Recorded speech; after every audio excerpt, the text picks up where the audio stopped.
This is TOS Television, your digital-first Pan-African news network. I am Abigail Ukmade, and this is Africa Now. We begin with security.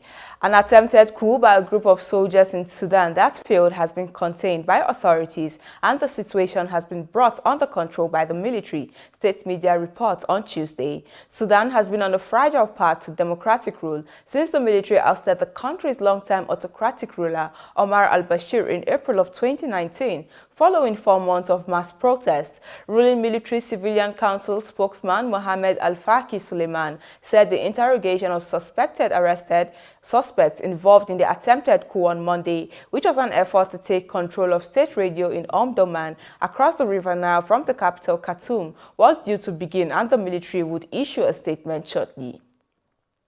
At least 3 people have been killed and dozens injured in the latest strings of explosions in Burundi's economic capital, Bujumbura, reports say. Witnesses said at least 2 grenades exploded in a bus parking area, causing panic. A third explosion targeted a market, and a 4th grenade exploded near a parked bus in the suburbs. It comes a day after a deadly grenade explosion in a bar in the Burundian capital, Gitega, and a mortar attack in Bujumbura airport on Saturday, which a rebel group, Red Tabara, claimed responsibility for.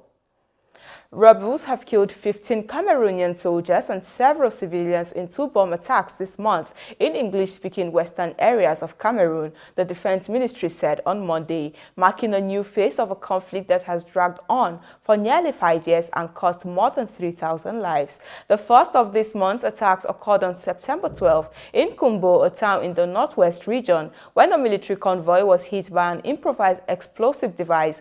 Also, heavily armed terrorists ambushed a convoy of elite rapid intervention forces at Bamesink in the northwest region on September 16.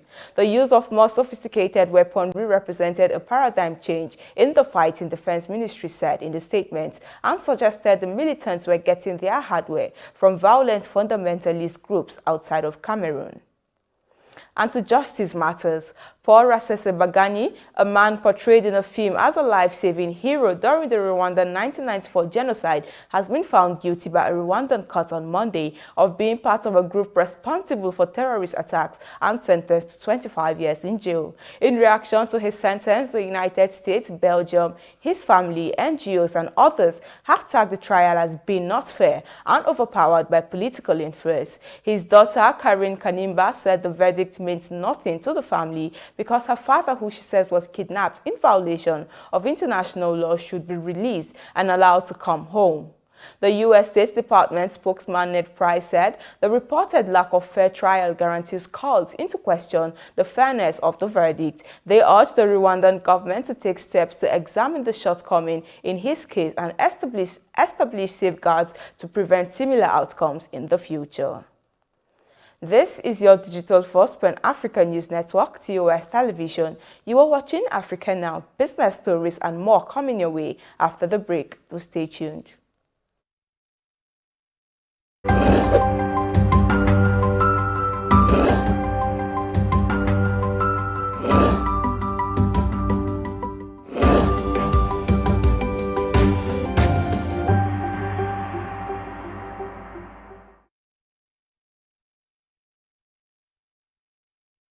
Welcome back. In business, approximately $14.2 million was spent in corruption instances in the past 12 months in Rwanda's infrastructure sector alone, according to a study conducted by Transparency International Rwanda. Perceived corruption in Rwanda's public procurement system stands at 63.3%, while 79% of government tender bidders admitted to have encountered corruption requests, with 18% of them agreeing to pay. Corruption in the public procurement system was called out by President Paul Kagame in his remarks at a ceremony to launch the 2021-2022 judicial year held in Parliament on September 6. And away from business to politics, in a speech on Monday, 8 weeks after Tunisia's President Kais Saied seized executive power in a move his foes called a coup, he said he has instituted transitional governing rules and would introduce a new electoral law. On July 25th, Saied dismissed the Prime Minister, suspended Parliament, and assumed all governing powers. He is yet to name a new premier or declare a road for the future. He gave no details on the transitional governing rules or the new electoral law, something that could signal preparations for elections to replace the frozen parliament. France will host an international conference on Libya on November 12 as the country prepares for elections at the end of December that aims to put an end to a decade of civil war, but that looks increasingly uncertain, Foreign Minister Jean-Yves Le Drian said on Monday. Le Drian and his German and Italian counterparts Heiko Maas and Luigi Di Maio will also co-chair a meeting devoted to Libya on Wednesday in New York. Le Drian said France is asking for the December 24 elections to be held on schedule and for the departure of foreign forces and mercenaries. In December, the UN estimated that there were some 20,000 mercenaries and foreign fighters in Libya.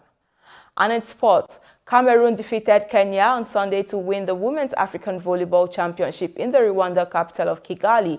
Cameroon triumphed by 3-1 to retain the title they won in 2019 in Cairo and in 2017 in Yaoundé when they hosted the tournament. Cameroon and Kenya will represent Africa at the 2022 FIVB Volleyball Women's World Championship in the Netherlands and Poland.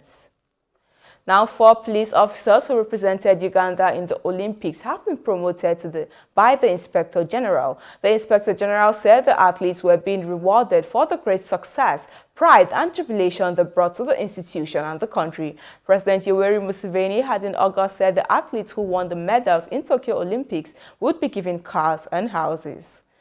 And that is Africa Now. For more updates, visit our website at www.tostvnetwork.com. Follow us and like our social media handles on Facebook, Twitter, and Instagram. And remember to subscribe on YouTube to stay with us and enjoy more programs on TOS Television Network. I am Abigail Okwade. Thanks for watching.